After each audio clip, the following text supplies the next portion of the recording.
This is the voice of freedom. The Worldwide Freedom Radio Network is on the air.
You're listening to The Art of the Time. I'm Pooh. You were going to say good evening. You're on the air, weren't you? Yeah. Oh, boy. Lots of there. And I'm William Cooper.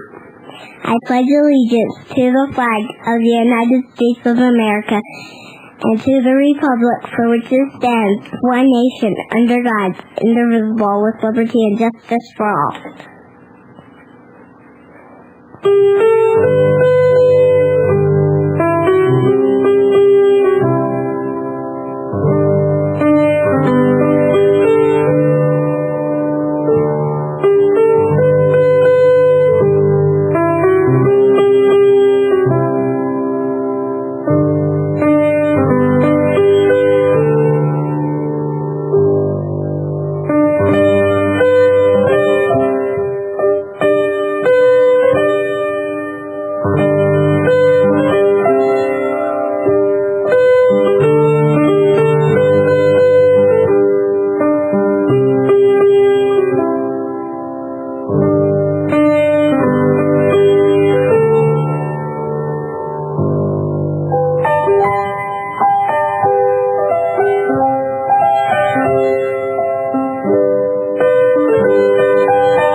Of the citizen to keep and bear arms has roots very deep in history. The American Revolution was sparked at Lexington in Concord and in Virginia by British attempts to disarm the individual and hence the militia. Thomas Jefferson once wrote that the authority of the Declaration of Independence rested on the harmonizing sentiments of the day, whether expressed in conversation, in letters, printed essays, or in the elementary books of public right, as Aristotle, Cicero, Locke, Sidney, etc. These sentiments, which attacked standing mercenary armies and vindicated the use of armed force to oppose tyranny, were also reflected in the Bill of Rights, and indeed provide a jurisprudential commentary thereon. Aristotle, Cicero, John Locke, and Algernon Sidney provided the philosophical justification of the armed sovereignty of the populace. On the other hand, Plato, Jean Bodin, Thomas Hobbes, and Sir Robert Filmer set forth the classical argument in favor of monarchical absolutism. Also among the so-called elementary books of public right, referred to by Jefferson, were the works of Niccolo Machiavelli and James Harrington, whose analysis of the Roman Republic and strategy of popular freedom clearly influenced the Whigs of 1688 and 1776, and of Jean-Jacques Rousseau, the intellectual harbinger of the French Revolution. Montesquieu, Bessaria, Berg, and Adam Smith were influential in the areas of legal theory, criminology, and, of course, political economy. While relying to a great extent on Cicero, who was dubbed the greatest orator, statesman, and philosopher of Rome, in the words of John Adams, the founders of this nation based their thinking on the role of the Roman militia in great measure on Machiavelli. Machiavelli's influence was clear in George Mason's speech to the Fairfax Independent Militia Company, which was composed of volunteers who supplied their own arms and elected their own officers. When, according to Mason, the essential maxims of the Roman Commonwealth were undermined, their army no longer considered themselves the soldiers of the Republic, but as the troops of Marius, or Sylla, of Pompey, or of Caesar, of Mark Antony, or of Octavius. John Adams praised Machiavelli for his constitutional model for Florence, which included a popular militia, wherein the sovereign power is lodged both of right and in fact in the citizens themselves, as he put it. Considering such influences, it is no wonder that the second article in amendment affirms the relation between a popular militia and popular freedom in language directly descended from that of Machiavelli. Now, dear listeners, for constitutional principles of government, the founders of this republic, our republic, relied most on the 17th century English republicans, who themselves had been deeply influenced by Aristotle, Cicero, and Machiavelli.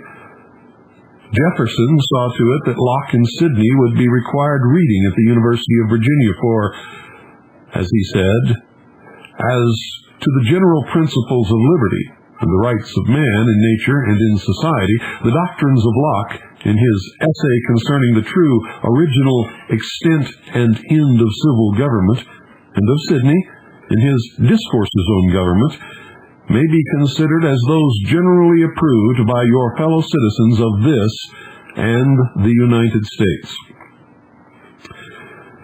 Relying on Locke to deny any governmental right to be absolutely arbitrary, Samuel Adams related, quote, Mr. Locke has often been quoted in the present dispute between Britain and her colonies, and very much to our purpose, end quote. Like the Declaration of Independence, the Virginia Declaration of Rights of 1776, written by George Mason, contains specific phrases from Locke as well as from Cato's letters. The same philosophers appeared in the last will and testament of Josiah Quincy, Jr., who left, quote, To my son, when he shall arrive to the age of 15 years, Algernon Sidney's works, John Locke's works, and Cato's letters, may the spirit of liberty rest upon him, end quote. There are no fathers who leave such admonitions in their wills, nor such bequeathments to their sons today.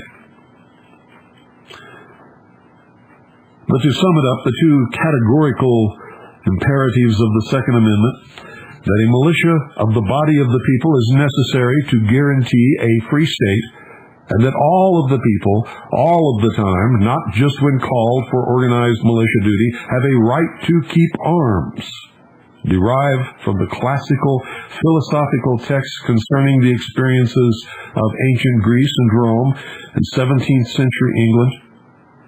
Aristotle, Cicero, Machiavelli, and the English Whigs provided an armed populace with the philosophical vindication to counter oppression, which found expression in the Declaration of Independence and the Bill of Rights.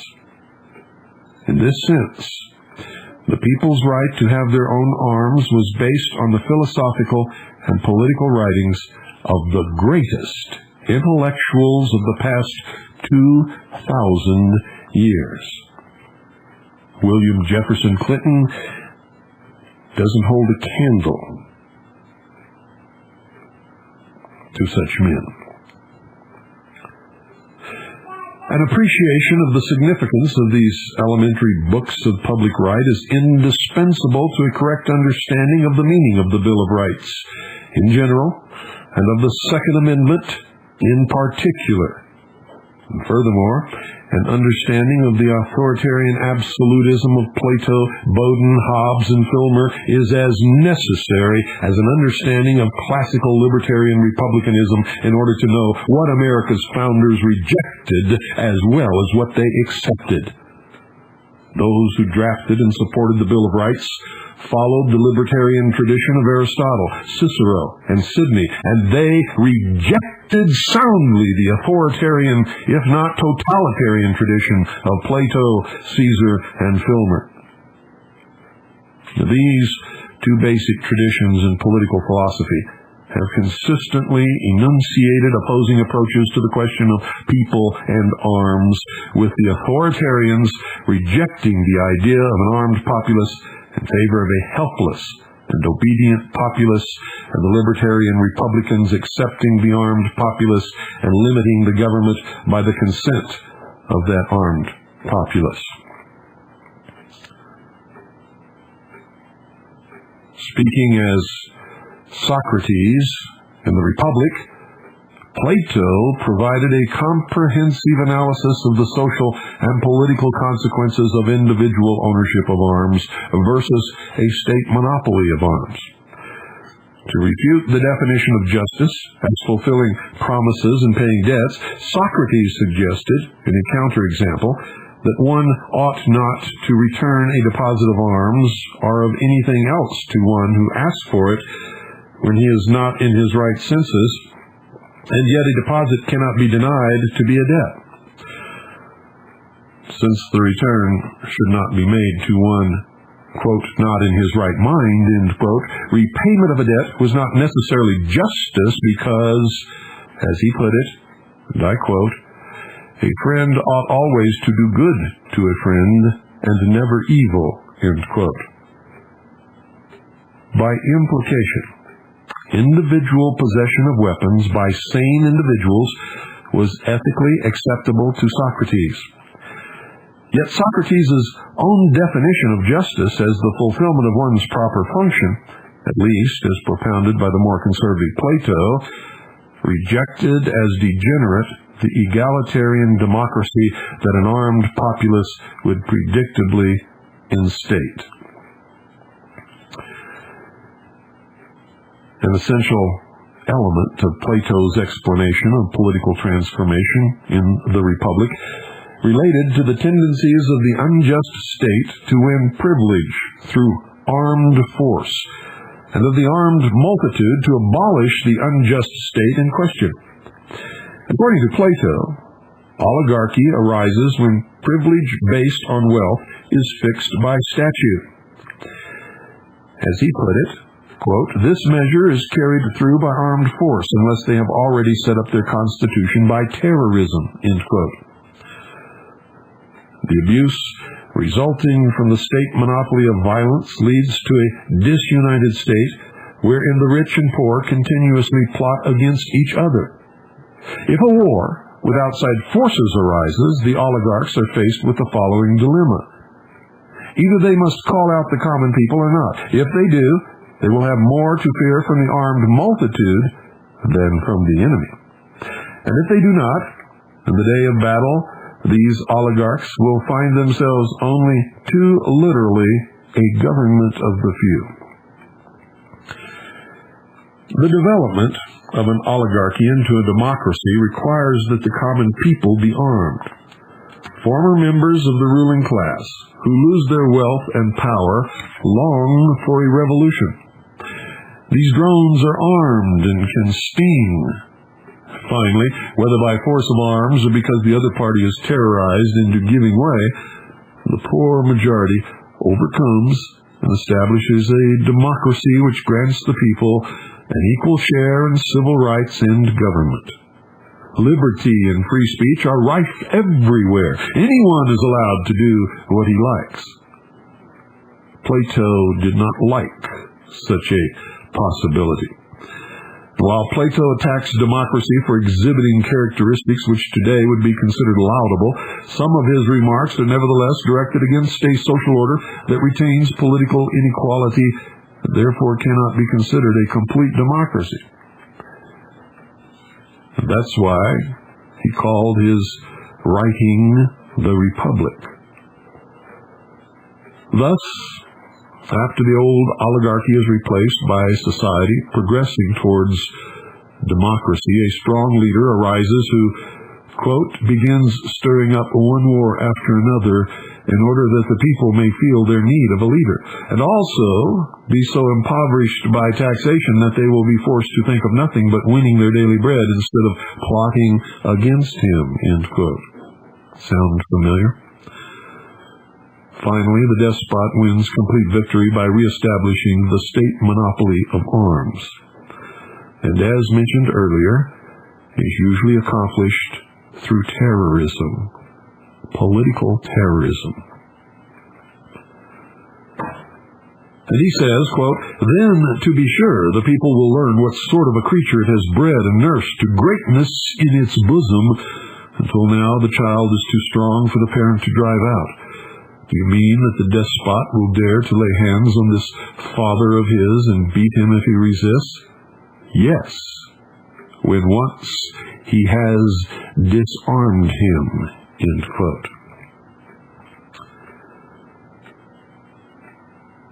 While Plato portrays tyranny as the ultimate degeneration of the state, his ideal state, the reign of the philosopher king, where have you heard that before, actually resembles tyranny. Both despotism and the ideal monarchy involve rule by one person, with the only difference being the alleged good intentions of the ideal monarch.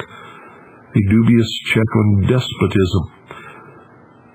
Plato himself suggested that a young, educated despot may become the philosopher king.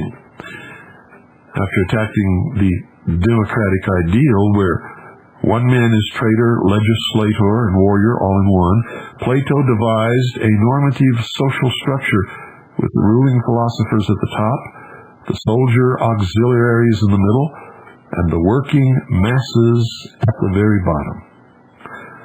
This pyramid sets the royal elite over the professional warriors and requires the inferior multitude to, quote, mind their own business, end quote. The stage is thereby set for a tyranny, having monopolized the means of force to exploit the majority. Plato's practical proposals for totalitarianism are set forth in the Laws, which anticipates a state of just over 5,000 citizens plus numerous slaves, while at one point designating warriors as a specialized class. Plato elsewhere anticipates that the director of children and other instructors will discipline all girls, boys, women, and men with compulsory military exercises. You see, nothing under the sun has ever changed. In discussing the Pyrrhic war dance, pancration, which was fighting with hands and feet, and armed contests, Plato would mandate that the techniques of fighting are skills which all citizens, male and female, must take care to acquire. While the possession by the citizens of martial skills would suggest a mode for some form of popular control, the overwhelming power of the guardians of the laws would provide for state domination over every aspect of life. Unlike Aristotle, Plato nowhere hints that the citizens would have their own arms. Instead, arms seem to be placed in the citizens' hands only for the temporary purpose of military exercise once per month. So while failing to foresee that martial arts learned by the citizens may contribute to the protection of popular liberty, the Laws insist that freedom from control must be uncompromisingly eliminated from the life of all men. Quote, By following the militarist examples of Sparta and Crete rather than the freer civilizations of Athens, Plato hopes that no one, man or woman, must ever be left without someone in charge of him. Nobody must get into the habit of acting above and independently, either in sham fighting or the real thing. And in peace and war alike, we must give our constant attention and obedience to our leader." End quote. So rather than use their arms to protect their interests against the despotism, the people may use their arms solely at the state's command. Everyone is to have the same friends and enemies as the state. In in the laws, as in the Republic, Plato advocates an authoritarian state wherein arms and people function solely as grist for the ruling elite.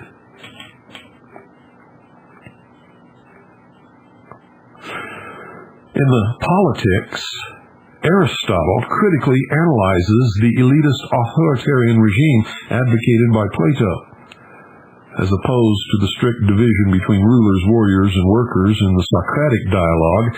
Aristotle's concept of polity included a large middle class, in which each citizen fulfilled all three functions of self-legislation, arms-bearing, and working. According to Aristotle, who is known as the father of reason, quote, "There are many things which Socrates left undetermined. Are farmers and craftsmen to have no share in government? Are they or are they not to possess arms?" End quote. And in accord with his broad philosophical ideal of the golden mean, Aristotle expresses a very keen awareness of the true basis of political equality. Quote, "The whole constitutional setup is intended to be neither democracy nor oligarchy, but midway between the two, what is sometimes called polity, the members of which are those who bear arms." End quote. The members of which are those who bear arms. Aristotle proceeded to attack again the constitution of Plato's laws because, despite its suffrage, it was oligarchical, and one of its salient features was a disarmed populace. Aristotle found the monopolization of arms bearing in the hands of one class to be an objectionable feature of the best state advocated by Hippodamus. Quote, "Hippodamus planned a city with a population of 10,000 divided into three parts, one of skilled workers, one of agriculturalists, and a third to bear arms and secure defense." End quote. The legal restriction of arms bearing to a given class entrusted with defense would lead to oppression by that class. And he said, quote, "The farmers have no arms. The workers have neither land nor arms. This makes them virtually the servants of those who do possess arms. In these circumstances, the equal sharing of offices and honors become an impossibility." End quote. The possession of arms, according to Aristotle, is a requisite for true citizenship and participation in the polity. But since those who possess arms must be superior in power to both the other sections, the constitution proposed by Hippodamus would breed inequality and discontent.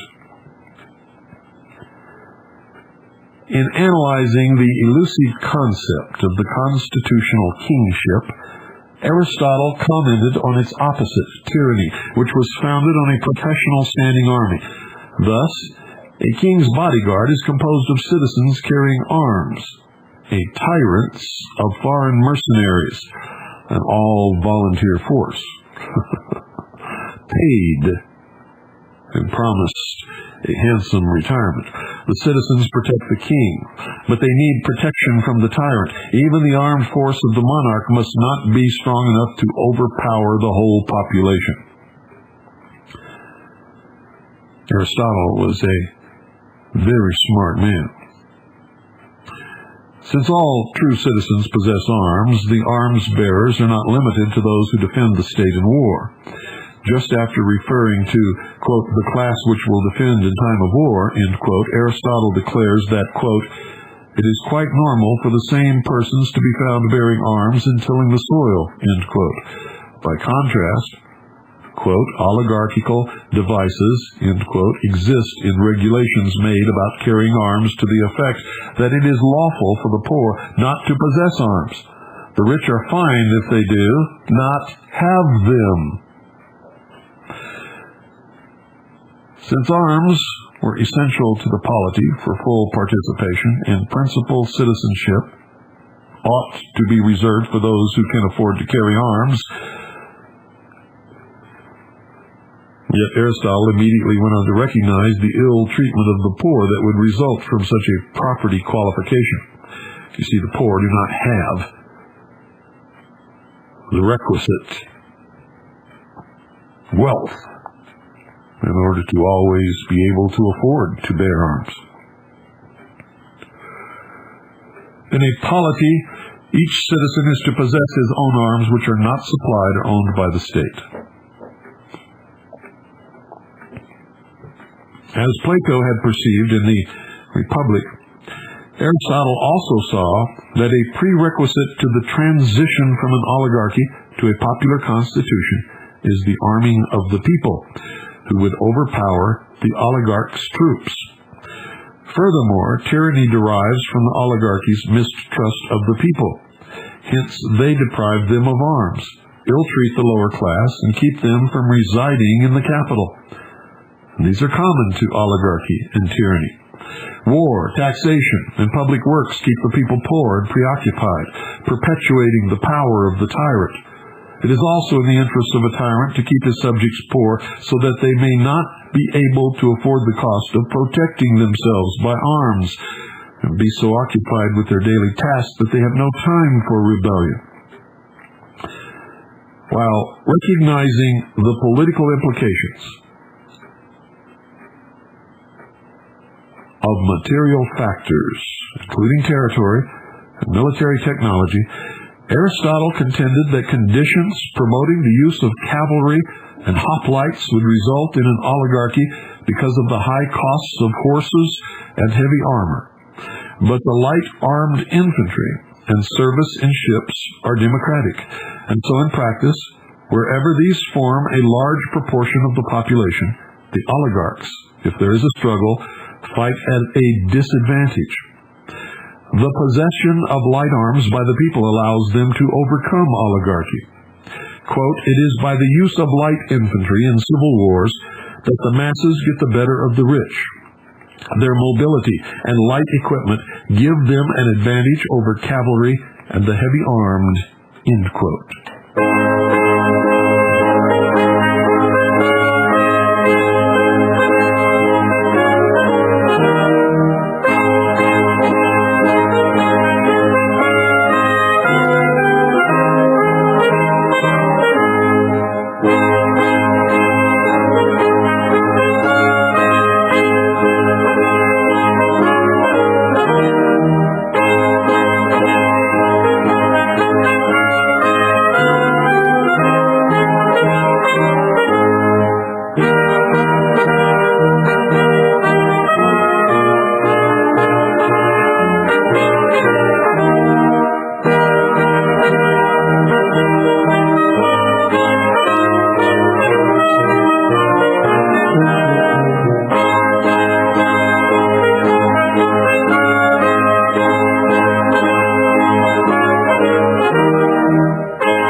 The hour of the time is brought to you, ladies and gentlemen, by Swiss America Trading. Swiss America Trading has long dedicated itself, through the leadership of Craig Smith, to providing a distinct and extremely valuable service to those who understand that something is terribly wrong and that this country is on the brink of total and complete disaster. How could anything more be more total than complete or more complete than total. Everything eventually has to come crashing down because it's built upon nothing. It is the house of cards. Magic, if you will. Magic, as you may well know from listening to past episodes of the Hour of the Time, is the art of illusion. The Magi practice magic. The Magi are the adept of the Illuminati, the highly degreed sons of light, the priests of the hidden mystery religion of ancient Babylon, Rome, Assyria, etc. They are in control today, and many of you have been looking for many years to find the enemy that is destroying this country, because what is happening here makes no sense. It must be being brought about from something from without. Isn't that the way the thought usually arises? But you should by now be discovering that you are wrong. All that is happening is coming from within. It is a concerted effort to build a new order, a new world order, if you will, upon the ashes of the old. And the only thing really standing in their way at this point is the fact that American citizens still keep and bear arms and adamantly refuse to surrender them. There is only one avenue left for those who would bring about their new totalitarian socialist order, and that is to create a state of utter chaos, so that most people, unsuspecting in their naivete and in their ignorance, will get upon their knees and beg for order. Ordo ab chao. Out of chaos comes order. They will accept whatever order is instituted if that will return security, false though it may be, to their lives. Only those who are thoroughly prepared will be able to fight the coming battle, persevere, and prevail. And one of the methods of being prepared and persevering and prevailing is to go back to constitutional money, real money, lawful money, the only money that throughout the history of the world has never, ever failed. The only way to protect the sweat of your brow, the assets that you have labored so long and so hard to acquire, is through the use, through the acquisition, and through the preservation and storage of real money. Swiss America Trading can provide that for you. 1-800-289-2646. 1-800-BUY-COIN. Do it now, folks. You'll be so glad that you did. A great weight will come off of your shoulders. Look around at your loved ones. If you cannot, right now, absolutely assure them that you have taken care of any possibility of an economic collapse, and you have taken the necessary steps to protect what you have. Then you must make this call. If you have not taken those steps, you must make this call. 1-800-BUY-COIN. If you do not make this call, then truly, you do not love them.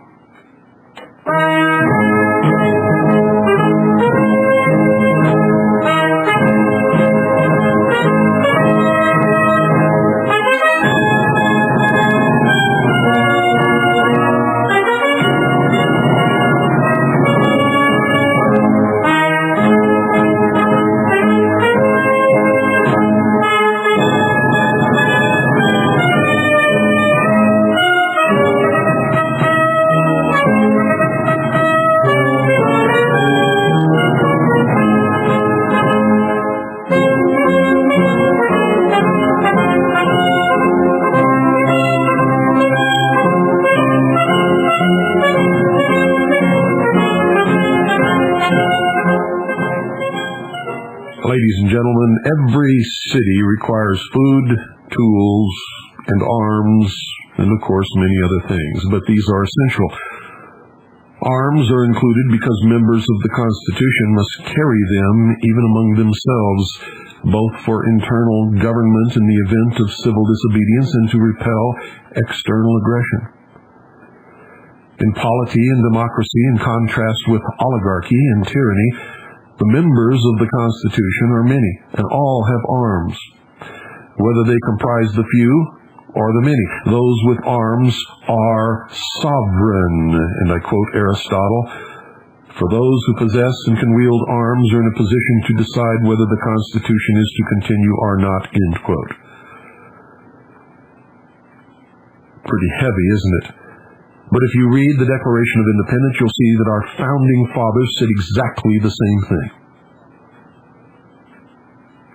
And that's the way that they intended it.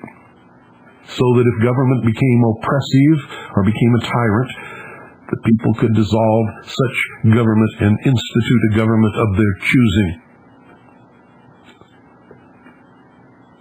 Because no free man submits to a tyrant, and since rule without consent is neither rightful nor legal, Aristotle deemed arms possession a requisite to obtain or to maintain the status of being a free man and citizen.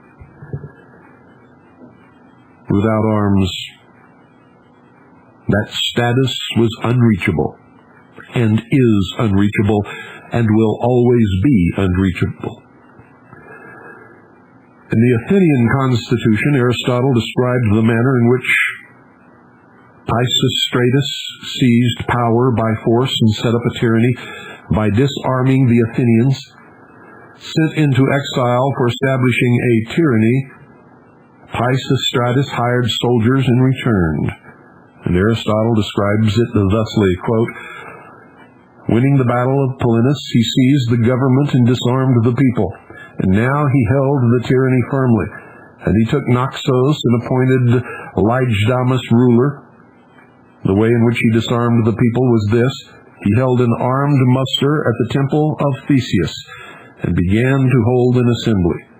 But he lowered his voice a little, and when they said they could not hear him, he told them to come up to the forecourt of the Acropolis, in order that his voice might carry better. And while he used up time making a speech, the men told off for this purpose, gathered up the arms, locked them up in the neighboring buildings of the temple of Theseus, and came and informed Pisistratus." End quote. Pisistratus then told the people that henceforth only he would manage public affairs. Pisistratus was tyrant for almost 2 decades, and was succeeded by his sons Hippias and Hipparchus. After Hipparchus was killed in a procession, Hippias resorted to torture and execution. Aristotle says, and I quote, "But the current story that Hippias made the people and the procession fall out away from their arms and searched for those that retained their daggers is not true, for in those days they did not walk in the procession armed.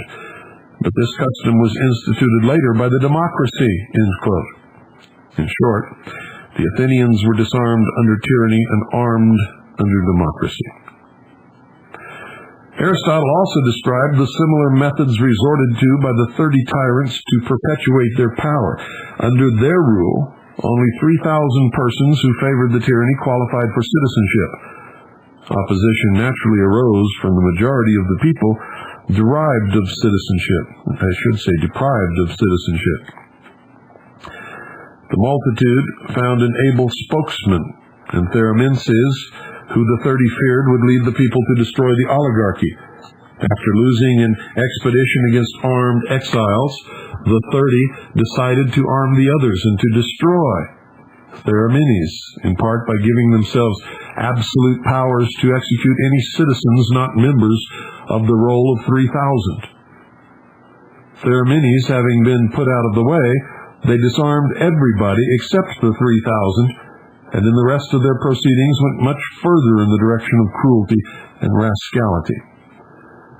The 30 eventually met a violent end due to the success of the armed refugees. To add it all up, in the theory and praxis of Athenian politics as expounded by Plato and Aristotle, an armed populace means polity and direct democracy, while a disarmed populace is the essential element of oligarchy and tyranny. Moreover, Aristotle's concept of individual autonomy through personal arms in a polity may be viewed in light of the nature which impels mankind to develop and possess defensive weapons.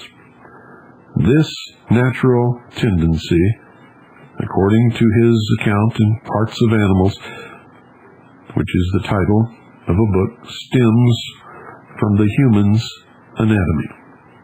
And I quote, "Now it must be wrong to say, as some do, that the structure of men is not good. In fact, that it is worse than that of any other animal. Their grounds are that man is barefoot, unclothed, and void of any weapon of force. Against this we may say that all the other animals have just one method of defense and cannot change it for another. They are forced to sleep and perform all their actions with their shoes on the whole time. As one might say, they can never take off this defensive equipment of theirs, nor can they change their weapon, whatever it may be. For man, on the other hand, many means of defense are available, and he can change them at any time, and above all, he can choose what weapon he will have and where. Take the hand. This is as good as a talon, or a claw, or a horn, or again a spear, or a sword, or any other weapon or tool. It can be all of these because it can seize and hold them all, and nature has admirably contrived the actual shape of the hand so as to fit in with this arrangement." End quote.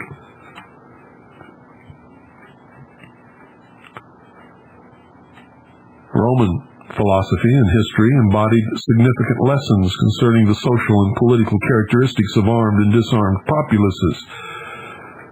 On the one hand, Roman citizenship, particularly during the Republican epoch, included a right to keep and bear arms for individual or collective self-defense. On the other hand, aggression against both barbarians and Roman citizens by Roman tyrants and empire builders was coupled with the policy of disarming and then eliminating their opponents. The use of deception to disarm the populace to be conquered was a technique that early Roman aggressors learned well from Greek tyrants. Tullus Hostilius, the third Roman king, entered Alba under false pretenses with the intention of razing the city to its foundations. According to Dionysius of Halicarnassus, he ordered all the Alban troops to come to an assembly after first laying aside their arms. Roman troops, swords concealed under their garments, surrounded the Albans, who were informed by Tullus that the city would be destroyed. Upon this, a tumult arose in the assembly, and some of them, rushing to arms, those who surrounded the multitude, upon a given signal held up their swords. Opponents were then slain, and the city was razed.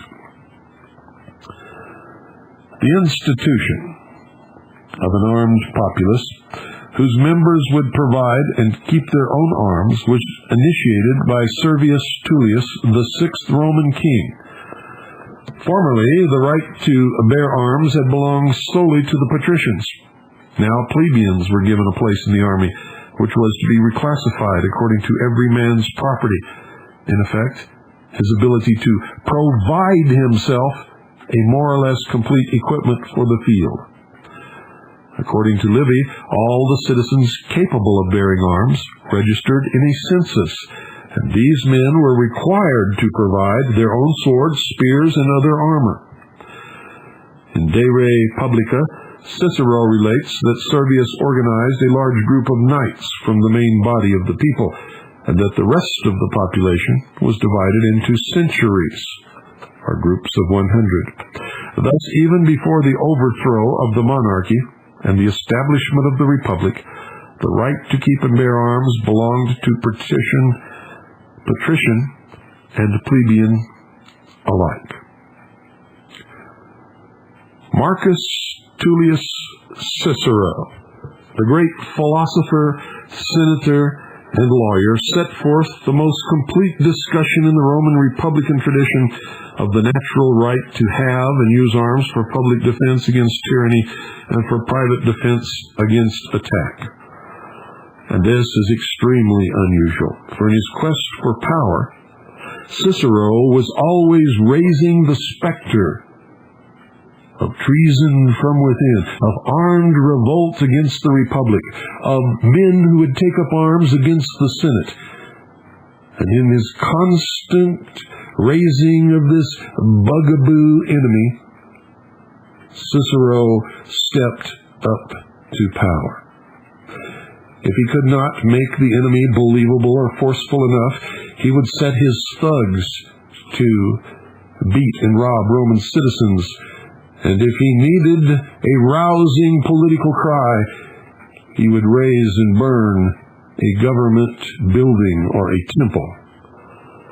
Yet, just as today, just as those in government cry their defense of the constitutional republic and of the right to keep and bear arms, they work behind the scenes to subvert that right, to subvert that republic, and to disarm the people.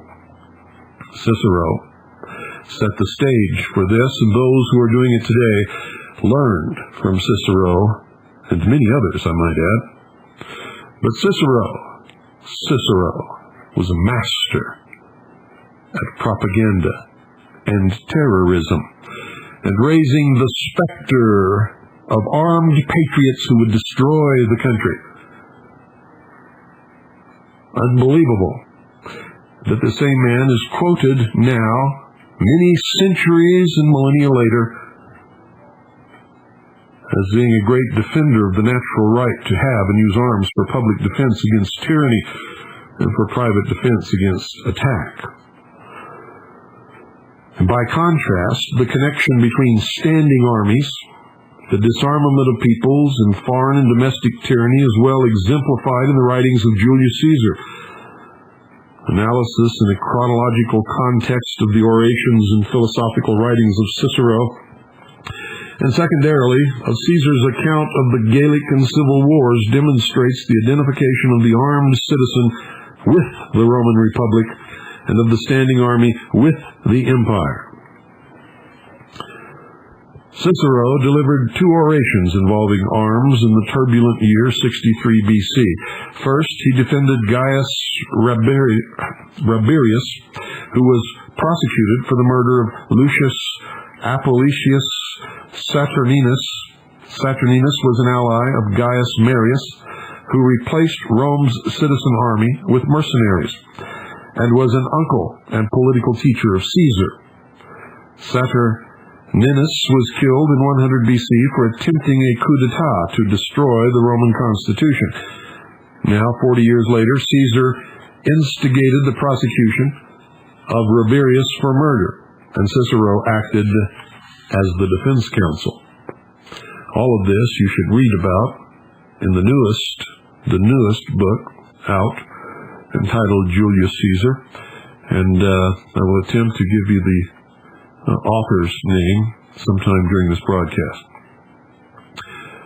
And you will see the true machinations and what really happened and how Cicero attempted truly to destroy the Republic and institute an oligarchy through the use of that old bugaboo.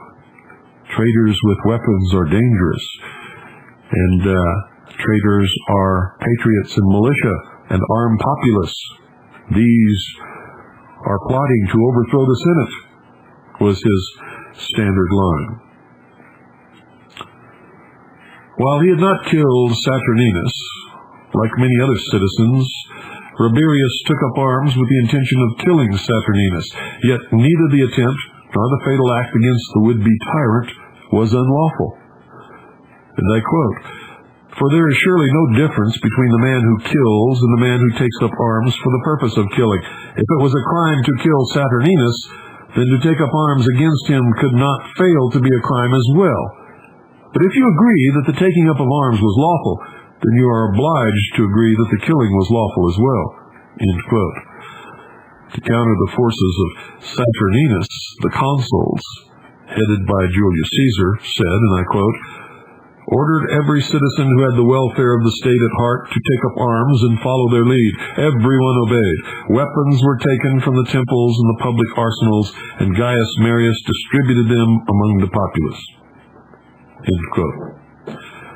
Interestingly, Saturninus had originally depended on the backing of Gaius Marius and his mercenaries. After Saturninus had seized the capital, every single other Roman citizen who existed proceeded to take up arms in the same cause. Many noteworthy individuals armed themselves to protect our country in its peril, and men of all ranks took up arms to defend the freedom of every one of us. End quote. The prosecution of Rabirius was eventually stopped, but Cicero applied similar principles in another oration during the same year against Lucius Sergius Catilina.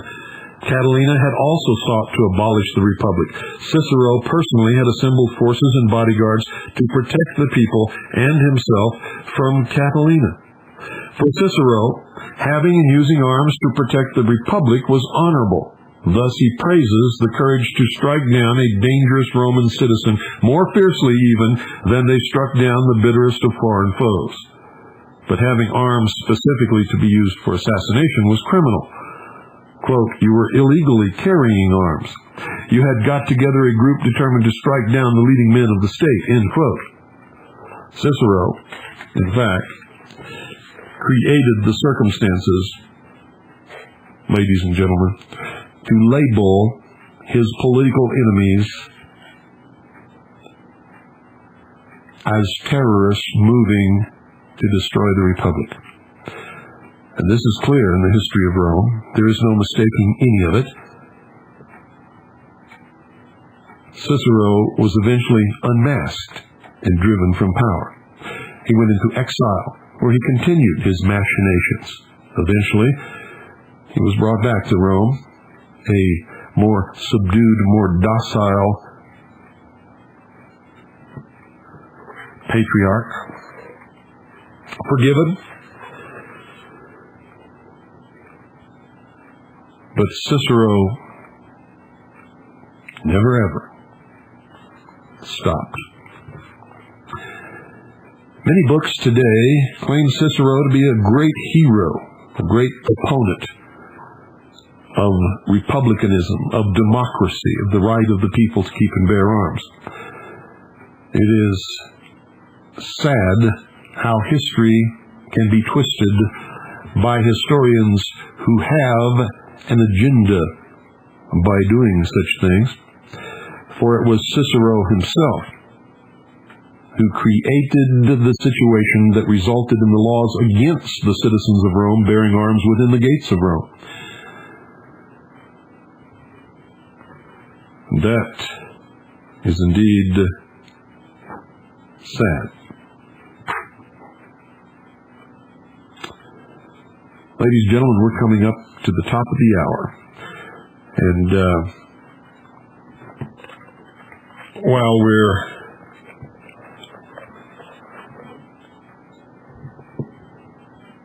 at that top of the hour and doing our network break, I'm going to put on some music so that I can get Julius Caesar and give you the information you need to read it. You need to read the book because it describes the situations in ancient Rome that are parallel to situations that exist today.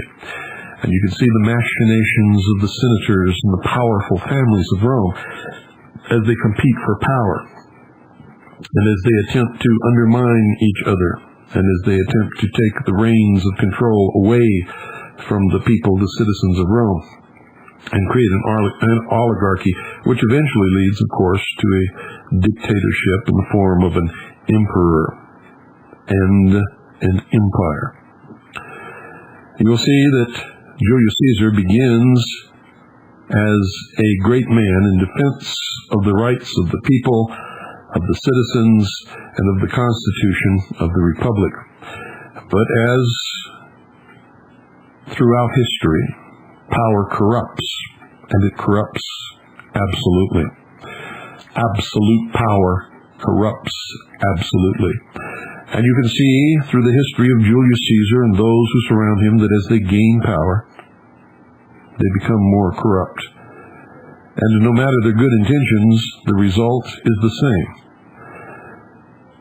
The fostering, the gathering of all power into the hands of a very few and then into the hands of one, ultimately resulting in the fall of the Roman Empire.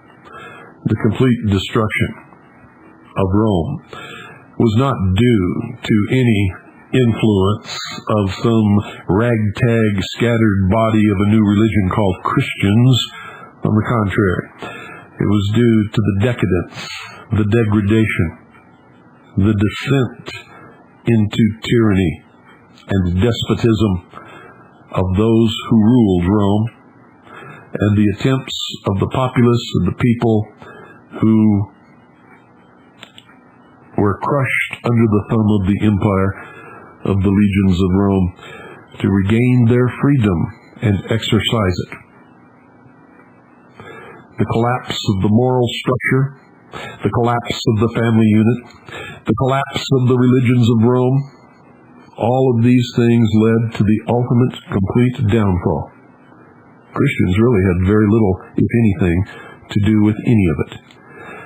And that, ladies and gentlemen, is the truth.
The title is That Every Man Be Armed, The Evolution of a Constitutional Right by Stephen P. Halbrook from the Independent Institute.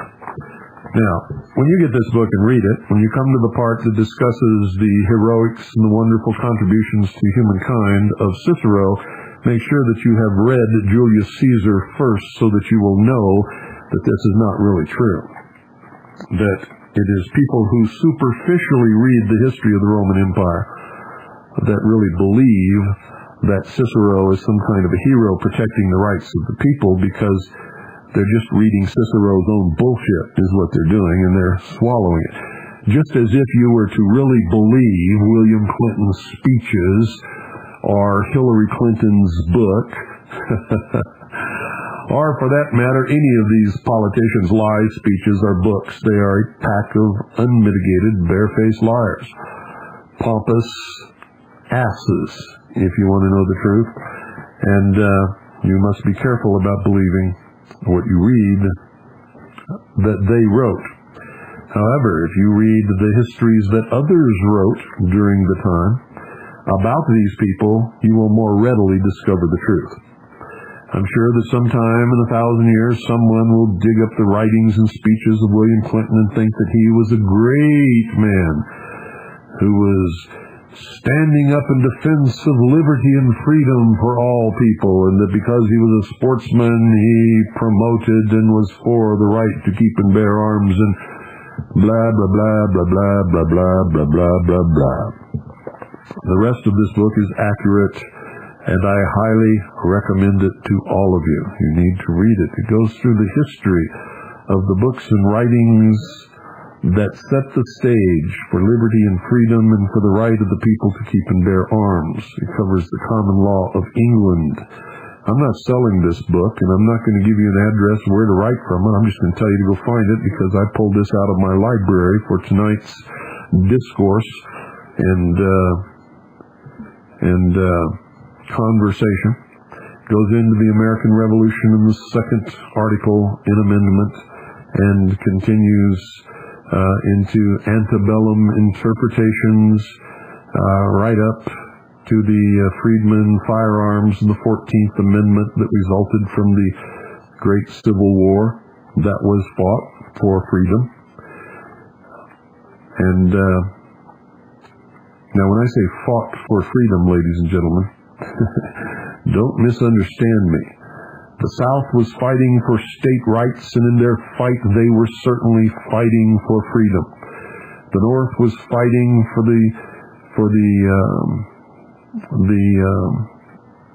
Union to stay together and for that concept of freedom, that in the power of a complete nation that freedom would prevail. And unfortunately, we all lost a little something. The black race, the slaves, won a great victory. And not intentionally, I can assure you, Abraham Lincoln in his own writings and his own speeches make it clear that the war was not fought to free the slaves, nor was his Emancipation Proclamation a product of any political pressure. It was merely an attempt to create a situation where the blacks would rise up against their southern masters and cripple the economy of the South, and thus hasten the winning of the war by the North. It is a wonderful thing that it happened, in my estimation and many others, as all men must be free. Goes to state and federal judicial decisions, right up through Supreme Court decisions, as close to the present day as it possibly get. It was printed in 1994. It is a good book. Will give you a better understanding of the right to keep and bear arms and the philosophical and legal foundations upon which it is based. It makes it clear, ladies and gentlemen, the court rulings and the Supreme Court rulings make it clear that the right to keep and bear arms is inviolable. How are they getting away with it? Well, it's very simple, folks. They just do it. No one challenges them. No one knows or understands the law except a few of us. And when we challenge them, we win personal, small victories, not large national victories. If all the people would study the law and study the truth and do their own investigations like they should, and get out of the elitist inspired attitude that they must occupy all of their time to live in some great wealthy station beyond their capabilities of enjoying it because of the amount of slavery and judgery that they have to go through to maintain that status of standard of living, they might live a much more enjoyable life. A simpler life, to be sure, but much more enjoyable also, to be sure. If the population were to awaken, were to learn the law, to draw the line in the sand, to say no, to refuse to give up their arms, to take up the debate wherever the debate is formed, to form militias, to drill in public and to meet in public, to make sure of the legal status of their militia, to understand the purpose of the militia, to understand that militias do not break laws, nor do you allow members of the militia to exist who break the law. All of these things must be done. If they are not done, then there will come a day where Americans will surrender their arms. And the day that they surrender their arms, except for the few of us who have drawn the line, who have elected to die rather than be slaves in some some mistaken, vague, foggy notion of some utopian, totalitarian, socialist order that's going to be the best for all humankind that nobody can even describe to any of us.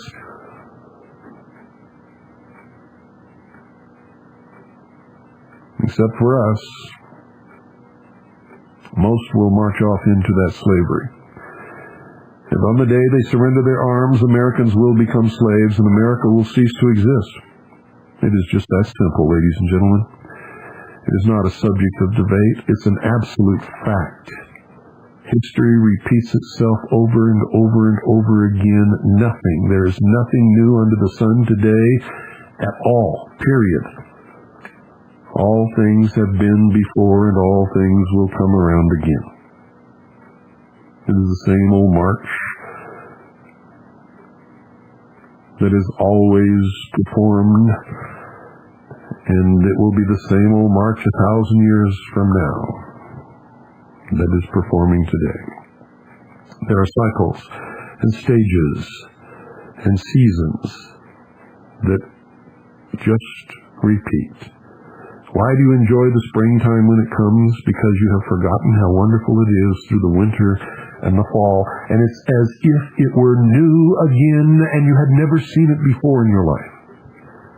It is marvelous. The rains and the winds and the sunshine and the new life and the flowers and the greenness and the leaves of the trees.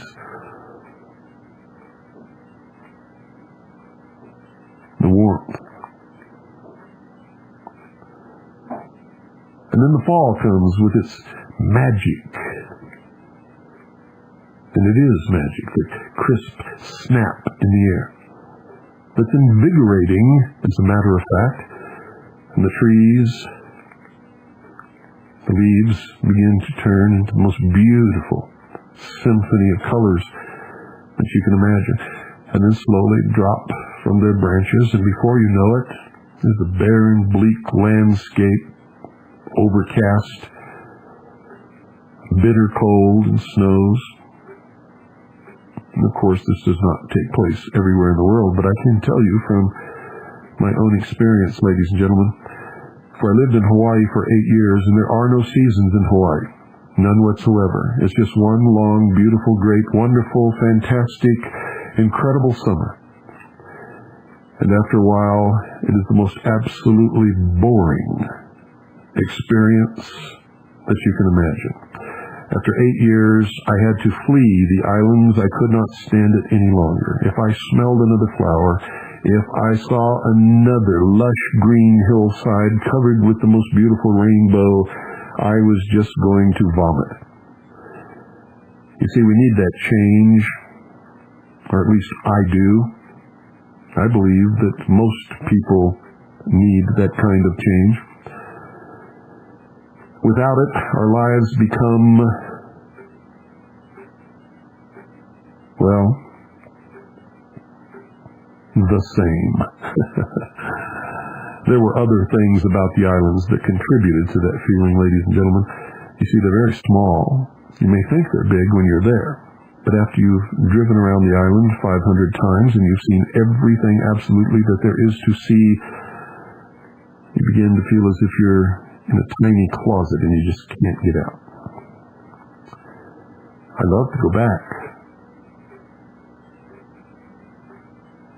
It's a wonderful place for a vacation. It's a wonderful place if you were rich enough to be able to go there for 3 or 4 months out of the year and then go somewhere else for a while. Just traveling seems to take the place of the seasons and gives you that needed variety in your life. But you see, it's not just seasons of weather that exist in men's lives. It is seasons and cycles of politics and freedom and oligarchy and tyranny and revolution. And then it starts all over again. It has been that battle since the beginning of time, what I call the battle of good versus evil. those who would enslave and those who will not be enslaved. And I am one of the latter. The right to keep and bear arms is a right that should be engraved upon the hearts and minds of all Americans. The second article in the amendment is clear, ladies and gentlemen. A militia being necessary to the security of a free state, the right of the people to keep and bear arms shall not be infringed. The first clause is descriptive. A militia being necessary to the security of a free state is making a statement that a state cannot be free. A state, in the terms of our founding fathers, was the people. Not a government, but the people. In order for the people to be free, they must have a militia. Who was the militia? All of the people, all of the time, who provided their own arms, their own kit, their own gear, their own sustenance, and were ready to defend the freedom of all at a moment's notice. Who could call up the militia? Any responsible citizen could call up the militia, as did Paul Revere during his famous ride. The second clause is the active clause, and is the entire reason for the entire phrase, for the entire sentence, for the entire second article in amendment. The right of the people to keep and bear arms shall not be infringed.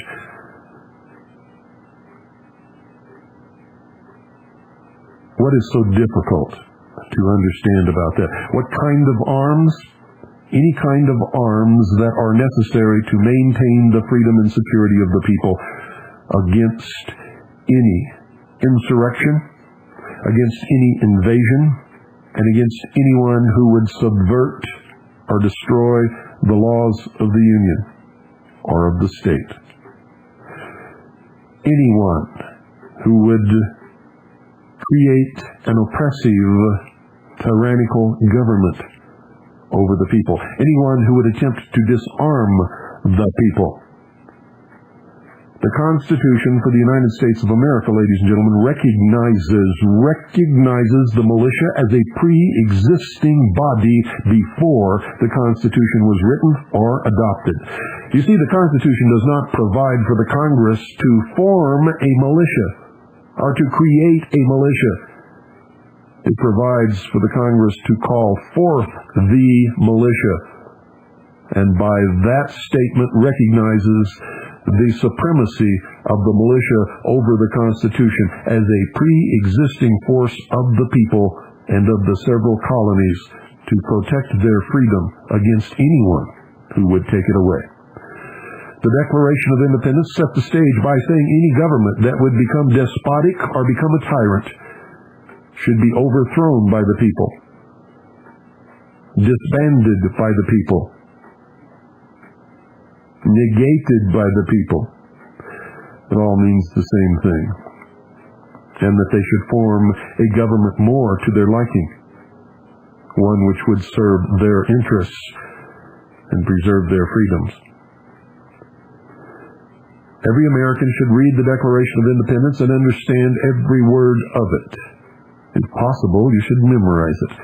The same for the Constitution for the United States of America and the Bill of Rights.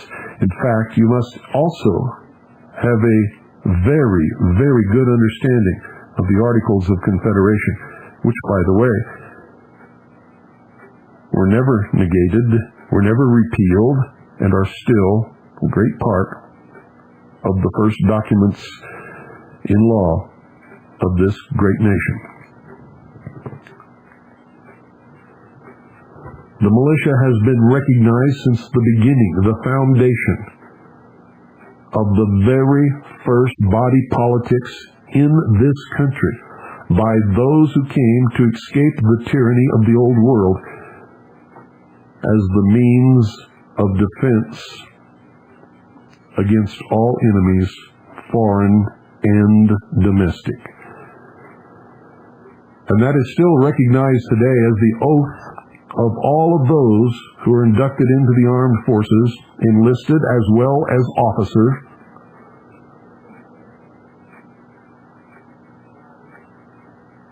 Requires that their allegiance be placed in defense of the Constitution for the United States of America against all enemies, foreign and domestic,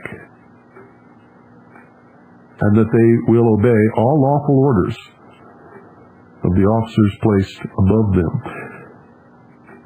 The Uniform Code of Military Justice also stresses that no one should ever follow unlawful or unconstitutional orders.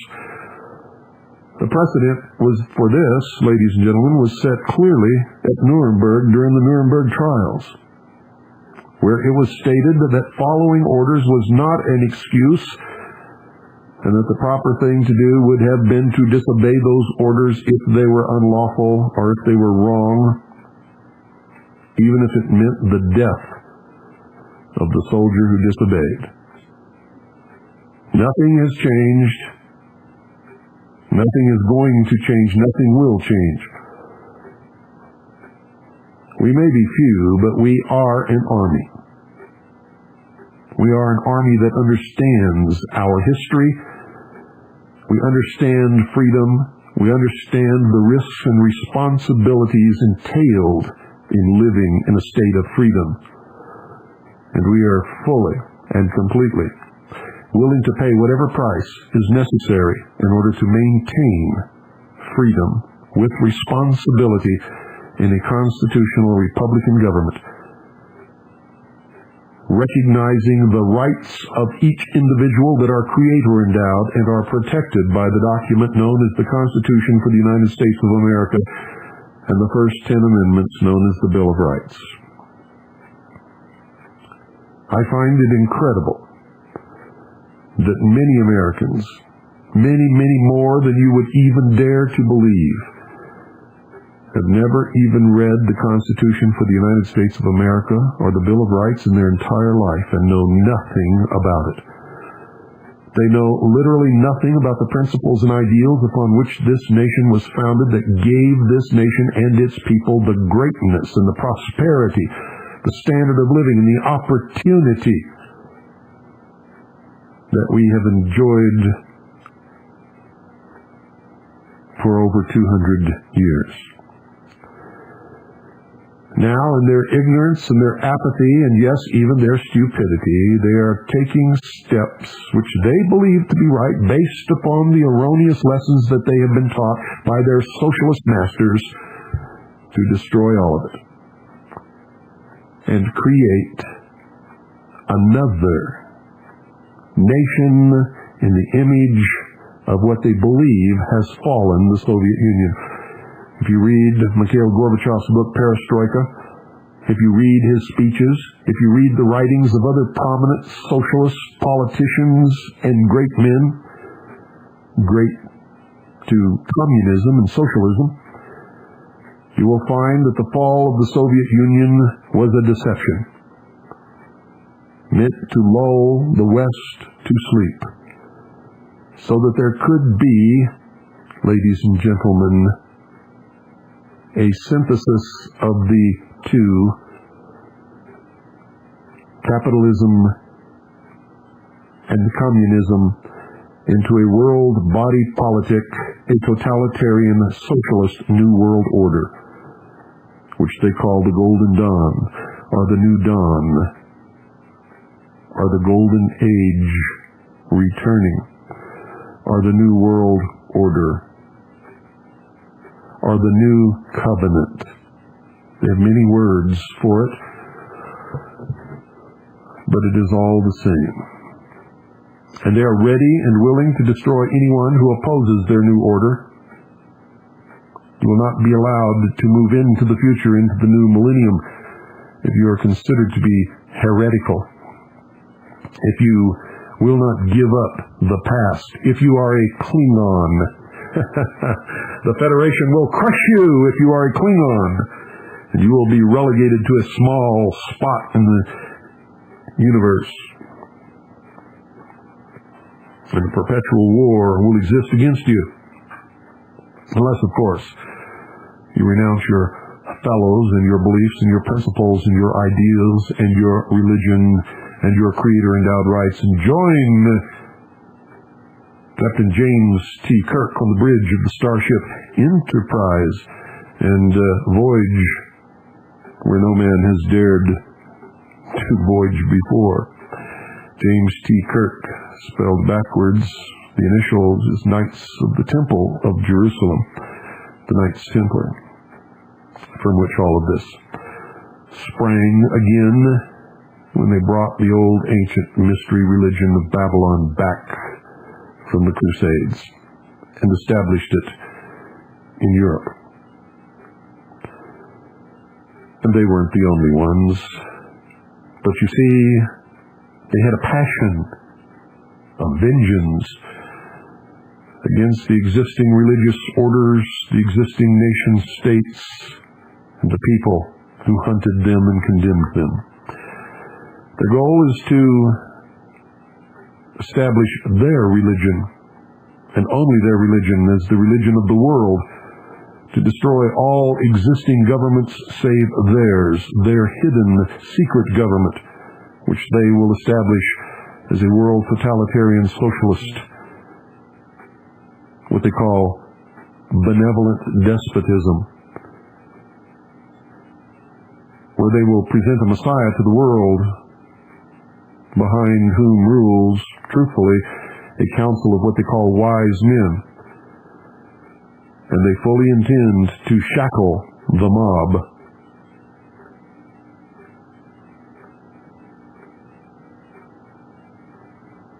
That's you.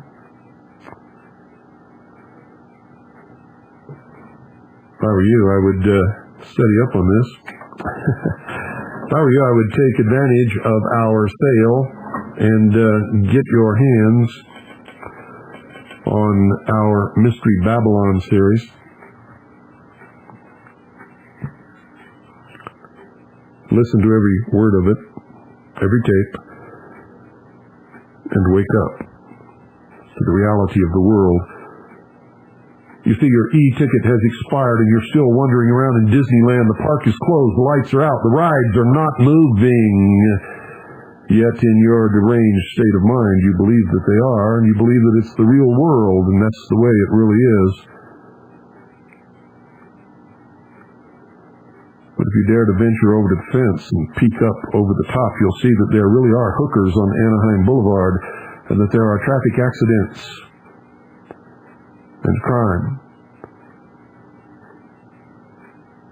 and many other things going on all around you, just over the edge of the fence that represents your ignorance. Don't go away. I'll be right back, and then we'll take your calls. The number is 520-333-4578.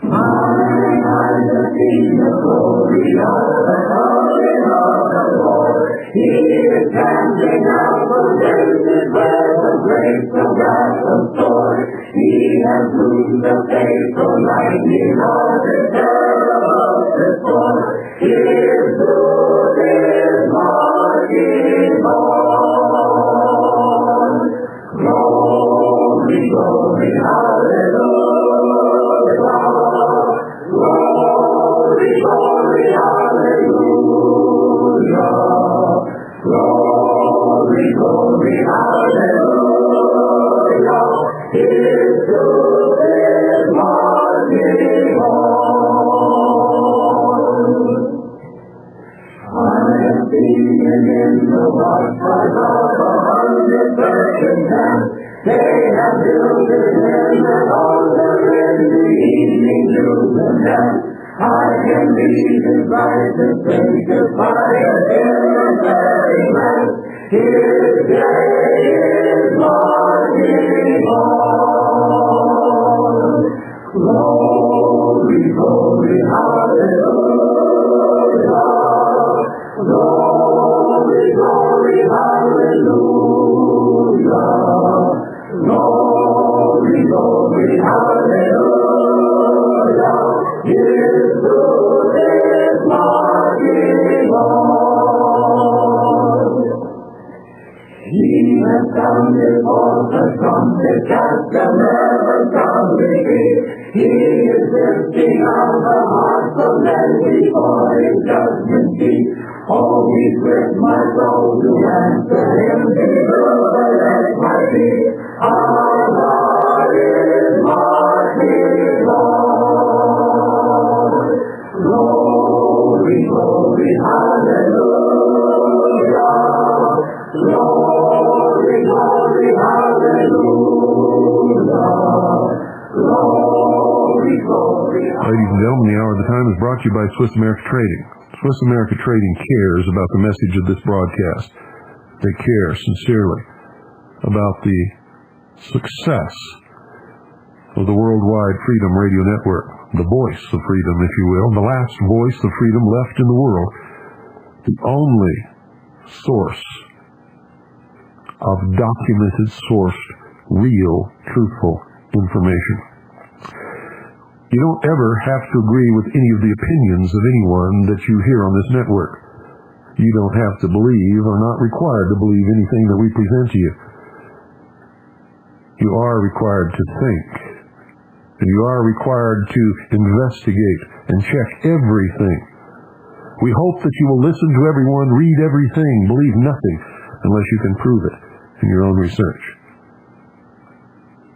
Seek ye the truth, and the truth will make you free. And that's the only way that freedom can be gained. After it is gained, it must be held. It requires eternal vigilance. It requires that you be armed. It requires that you be willing to die for what you believe in, so that you can hand your children and your grandchildren the freedom that you so rightfully and so wonderfully enjoyed. Swiss America Trading wants all of these things to happen for you. And that's why they solidly back the message of the Hour of the Time and the Worldwide Freedom Radio Network. We hope that if you are going to deal in precious metals of any kind, that you not be deceived, but that you deal with the people who bring you these broadcasts, and that's Swiss America Trading.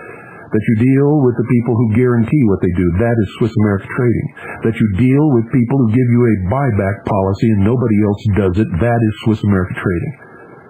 That you deal with the people that tell you the truth. That in order for your purchases to be non-confiscatable and non-reportable, you must pay at least a 15% premium above the price of the metal in the coin. And that is the truth. Call them. Thank them for sponsoring the Hour of the Time. Thank them for backing the Worldwide Freedom Radio Network. Ask for the latest current newsletter. Tell them that you're a steady listener to the Hour of the Time, and you'll get red carpet treatment, I guarantee it. If you don't, you call me, and I'll make sure that you do, and you call back after I get through with whoever it is that didn't treat you right. 1-800-289...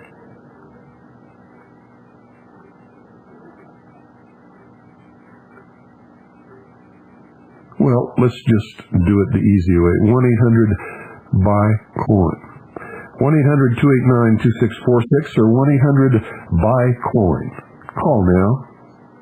You know how we all are. We tend to put things off. 1-800-289-2646. Ask for Frank. If he's not in, talk to anybody else there. And get your hands, ladies and gentlemen, on some real money. It's important that you do that.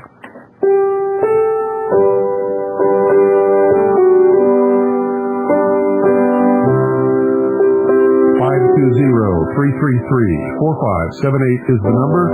Go right to the phones after this brief pause.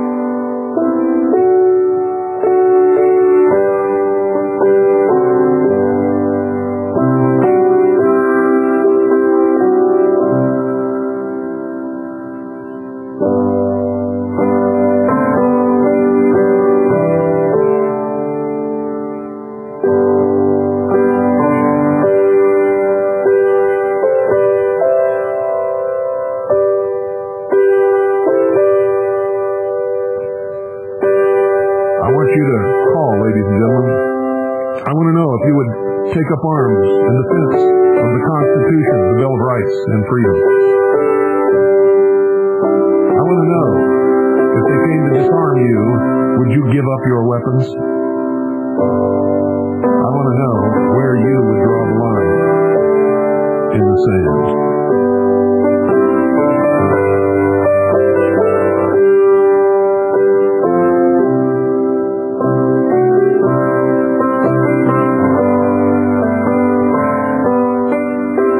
Would you give up your weapon if they came to your door and said that they had passed a law that all Americans have to give up all weapons? Would you do it? Where would you draw the line in the sand? Would you fight for freedom? Would you fight for your Creator-endowed rights? Would you fight for the Constitution, for the United States of America, and for the Bill of Rights? Would you fight against tyranny? Or would you do what they say and hope that someone else would fight for you?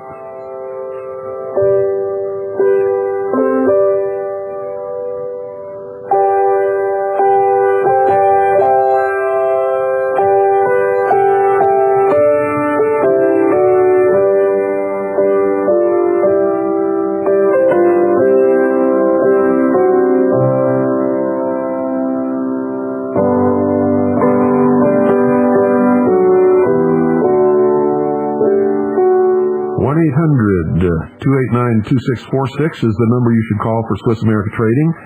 To get on the air tonight, it's 520-333-4578. Good evening, you're on the air. Hi, Bill. Hello. So you want to know if anybody out here will fight? I want to know if you will fight. Yeah. No, you don't have to tell me your name or where you're calling from. I just want to know, would you fight? If they came to your door and said that they had passed the law in the middle of the night and they'd come for your weapons, what would you do? Well, I certainly wouldn't give them my weapons, and I would fight. And I probably spent the last 4 or 5 years of my life hoping that that day will never come, but preparing for it. Me too. It's been the whole thrust of this broadcast since its beginning. In fact, everything I've done since I've begun this quest, if you will, the quest to wake up the American people and stop the bloodshed that I know is coming if they persist in their insanity, to put us back in serfdom, so to speak. Yeah. You know, 2 or 3 years ago, I would talk to people about what was going on, and you'd get the strangest look. And it's a little different nowadays. There really seems to be a groundswell around here of people shaking their heads and just going, what's going on? Strange things are happening, aren't they? Yeah. I've noticed it also. In fact, I was talking to a friend of mine who is in law enforcement, has been for many, many years. And there was a time when he was the only one who dared speak up and was trying to educate the other people in the and I'm not going to give him away in the group that he works with. He tried to educate them, and they ridiculed him. He was the oddball. He was an outcast. He wasn't invited to dinner or to parties or anything. They gave him the worst duty, the worst cars to drive, everything. Now it's different. They're all coming to him saying, gosh, I remember you told me 2-3 years ago this was going to happen, and it's happened. What can I do? Where can I go to learn more? And I find that thrilling. Yeah, it does make you feel good to know that people care enough that they'll do something about it themselves. That they're willing at least to try and seek out some knowledge. Uh-huh. So things around here are pretty, Do you have a group of like-minded people in your area? Yeah, we do. There's one official group out in the public, and then there's a lot of cells. Good. And a lot of people that understand exactly what's going on, but want to remain in the shadows until it happens. That's fine, but everyone has to understand that to maintain legality, lawfulness, and legitimacy, there must be a public demonstration of the people's right to keep and bear arms in the form of a militia. No, absolutely. And I took care of all that. I ran the newspaper ads stating that there'd be the primary drill for the militia, and it was in the paper and all done up publicly, and we went ahead and read through the Code of Iowa and the Constitution of Iowa, and we gave off all the codes and sections and everything there had to do with the militia. Wonderful. How did it go? It went very well. Great. Very well. That's wonderful. Well, I applaud you. Anything else? No. That's I just want to let you know that you may be up there on the mountain by yourself, but you're not quite alone. Well, I'm not by myself either. If you know what that is. Yeah, I know what you mean. I understand my rights, and I understand how to protect them, and I am completely and totally committed and willing to die for my principles and ideals if it is necessary that I do so, of course not wanting to ever do so. But I find it difficult to understand a nation that would send its children off to die in some God-forsaken part of the world for something that has nothing to do with the Constitution or freedom or anything for the American people, save the pocketbooks of some very wealthy individuals, and then be afraid to stand up or to ask their sons and daughters to stand up in defense of those freedoms and those principles and ideals right here in the country where they need to be doing it. That is a sore spot with me, and I am deeply bothered by that. Well, it just goes to show you how well public education has made ignorance. Really? Oh, yeah. They've really turned everybody into an idiot. Yeah. Let's pump them cruise missiles into old Saddam. Let's get them suckers, boy. What, militia? To protect our rights? Oh, you must be some terrorist. Isn't it hypocritical? It is stupid. Yeah. It shows a complete lack of brains. Okay, I want to thank you for calling. Well, thanks a lot.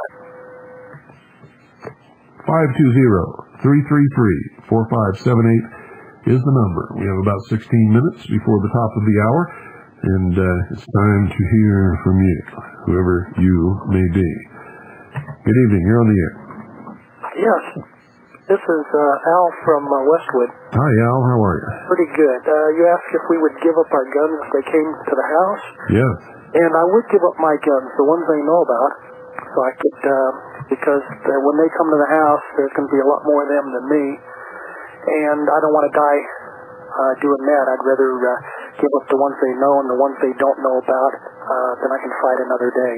Okay, I understand that philosophy perfectly. As long as you intend to fight another day, then I have no qualms with it.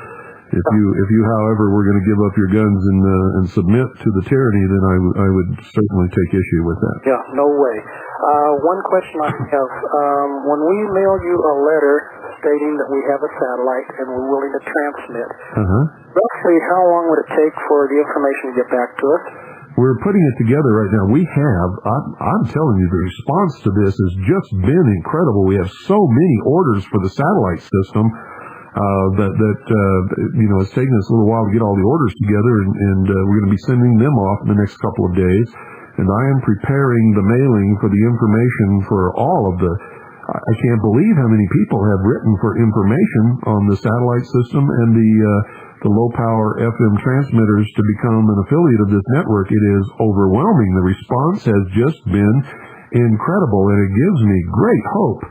And a tremendous feeling of deep gratitude and indebtedness to all of these people who are going to really make this work. And it is clear to me after the last few days the last few days I've done nothing from the time I got up in the morning until late afternoon, nothing but process mail. And so I haven't been able to do anything else, literally. And the response is just unbelievable. It's overwhelming. This network is not only going to work, but it's going to make a tremendous impact. And I hope that those of you who are listening who have not yet decided to become a part of it will reconsider your stance, because what we need is thousands of people across this country blanketing the country with the truth. Because, we have an awful lot of listeners who started out liberal Marxists who really bought into it because that's all they had ever been taught. And after listening to the hour of the time, because it was brought to their attention by somebody who said, listen to these crazy right-wing wackos, you get a big kick out of this, they went and checked out what we talked about, and they have now become solid allies because they realize that this is not about right-wing versus left-wing. This is about freedom. This is about being Americans. This is about freedom for all people.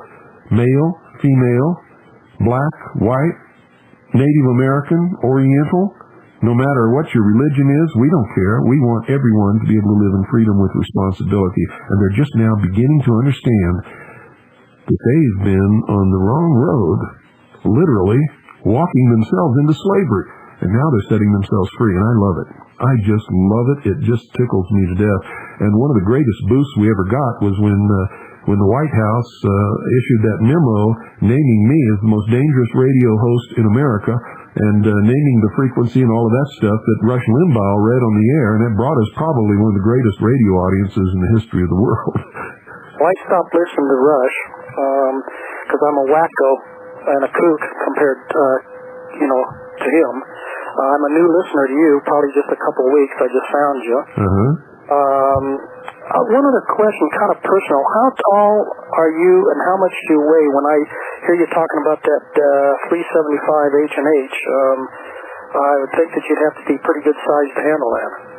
Well, I used to be 6'3" tall, but I guess as you get older, you lose some height, because now I'm 6'2", and I don't know where that other inch went because I don't feel compressed. That way when we get older. Yeah, and I weigh around 250 pounds. I'm a big man. Yeah, see, I'm 5'8". Not fat, big. 160, and I'm afraid that thing would probably put me in the ground. But I've got a 0.6 I'm working on. Well, whatever you're comfortable with that will get you out as far as you could possibly shoot and be accurate is what you need. Right. And then let's quit playing around with this hunting baloney. Oh, yeah. The truth is when they decide to destroy the Constitution, and it then becomes our duty to restore the Republic, they are going to send against us troops that are trained to be effective within 200 yards. If we can keep them from getting within 200 yards, we can win this battle.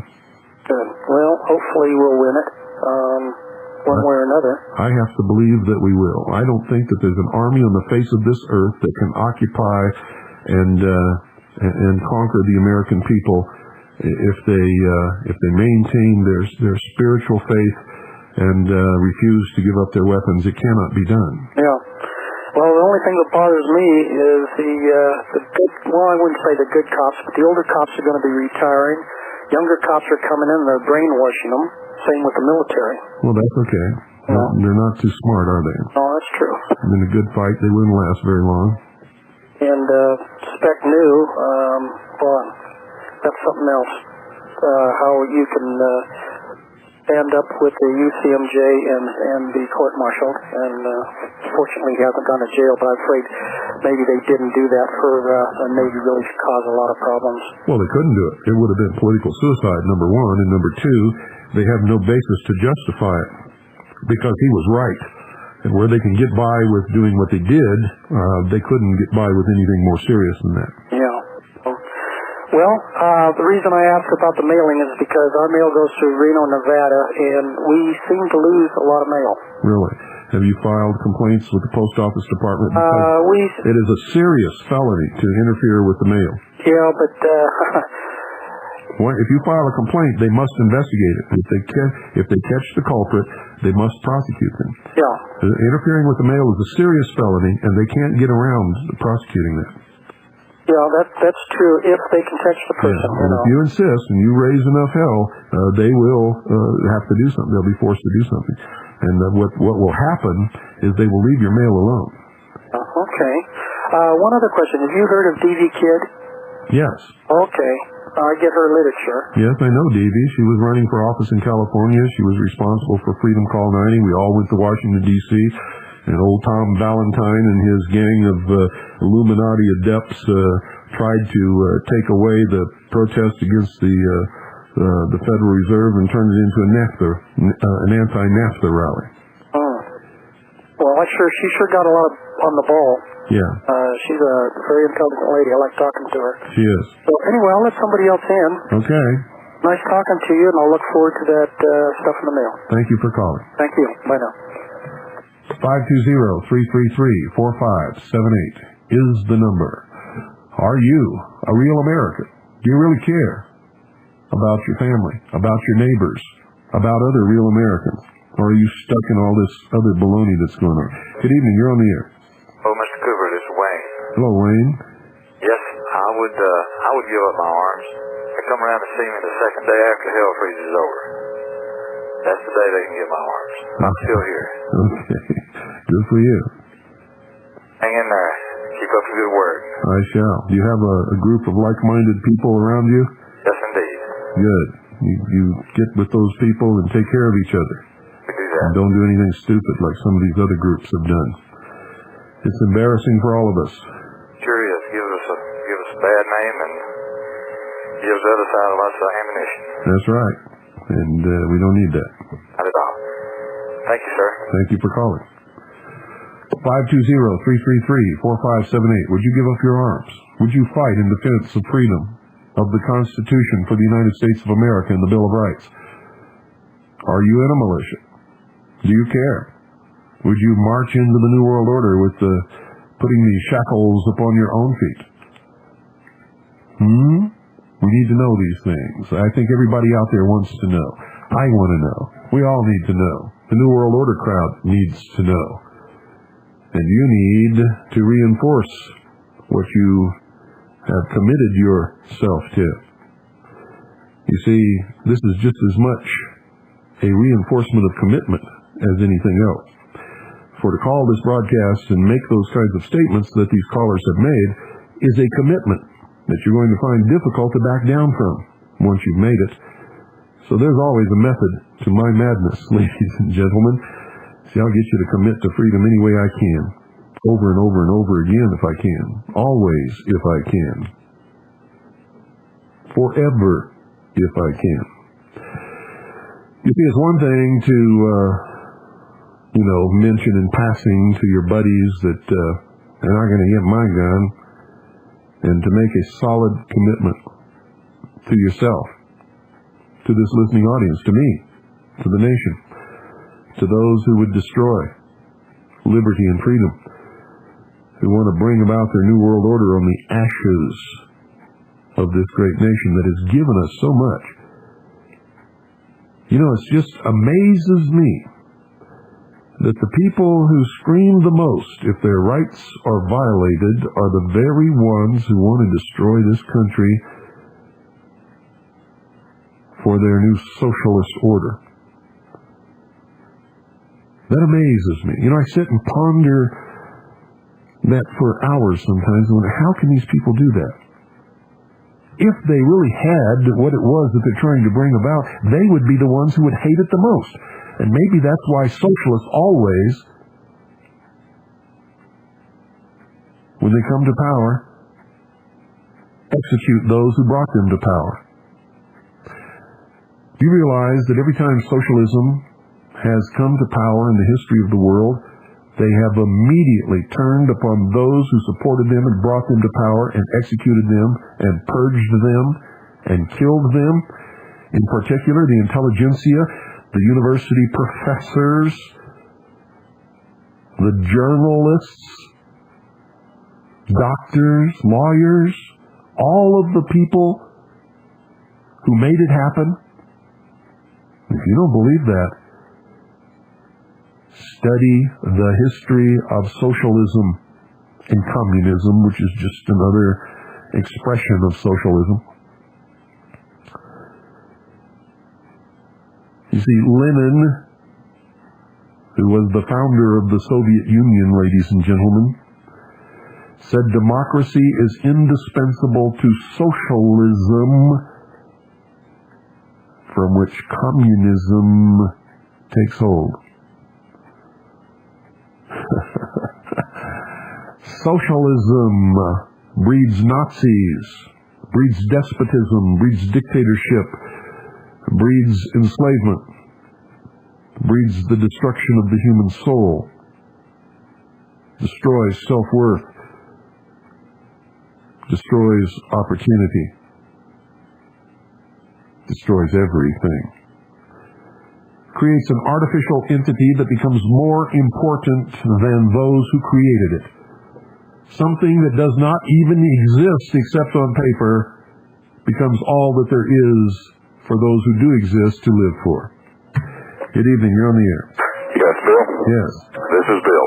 Hello, Bill. The line's already drawn in the sand, has been drawn for some time. Wonderful. I took a stand about 20 years ago against these people. By today's standards, it was probably the wrong stand. However, it was a stand. Hopefully it woke some of the present-day patriots up. I've been attacked. These people have taken everything that my family and I have. I used to be a professional. I won't go into what area. But they probably deprived us of, over the last several years, of over $1 million in property. My gosh. Like I say, the line is drawn. If the feds show up again, it's at their peril. Well, that's the way it is at my house. If they ever come to my home to take any member of my family or me or any of my property or the property that belongs to my family or our entities, our trusts, there's going to be the biggest gun battle that you've ever imagined in your life. We will not submit to the tyranny at all. I understand. And bear in mind, they've been here before. If they come again, it's at their peril, unless they catch me off guard. Well, you're in the right, whether or not the press acknowledges it or anyone else acknowledges it, we are in the right. They do not have jurisdiction or venue. They're operating outside the law. They are, in fact, outlaws operating under the color of law. They have subverted the Constitution and the Bill of Rights years ago and are in the process of committing insurrection and treason. And whatever we do to resist them is 100% justified constitutionally and within the law. As Thomas Jefferson put it, Bill, resistance to tyranny is obedience to God. That is right, sir. God bless you. Thank you. And that's a perfect note to end the evening. Good night, folks. And God bless each and every single one of you.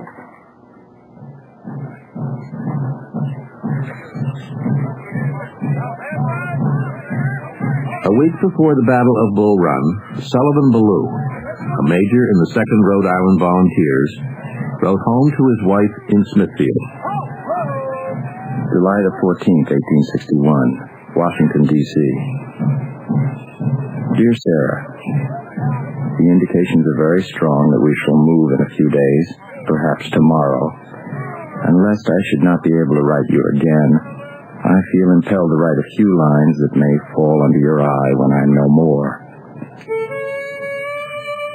I have no misgivings about or lack of confidence in the cause in which I am engaged, and my courage does not falter.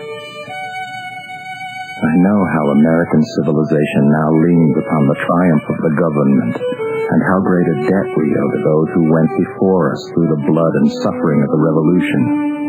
And I am willing, perfectly willing, to lay down all my joys in this life to help maintain this government and to pay that debt. Sarah, my love for you is deathless. It seems to bind me with mighty cables that nothing but omnipotence can break. And yet my love of country comes over me like a strong wind, and bears me irresistibly with all those chains to the battlefield. The memory of all the blissful moments I've enjoyed with you come crowding over me, and I feel most deeply grateful to God and you that I've enjoyed them for so long. And how hard it is for me to give them up and burn to ashes the hopes of future years. And then, God willing, we might still have lived and loved together, and see our boys grown up to honorable manhood around us. If I do not return, my dear Sarah, never forget how much I loved you, nor that when my last breath escapes me on the battlefield, it will whisper your name.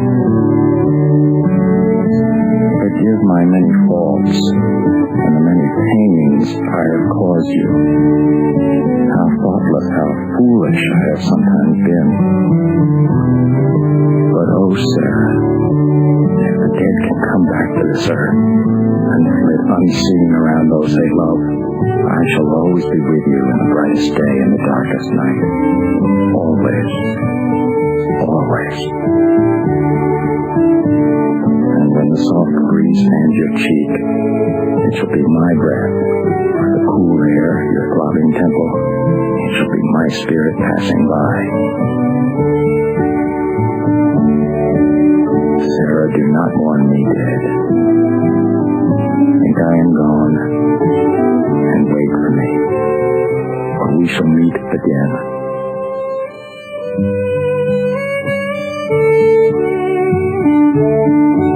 Sullivan Ballou was killed a week later at the First Battle of Bull Run. This is the voice of freedom.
You have been listening to the Worldwide Freedom Radio Network. We now end our broadcasting day.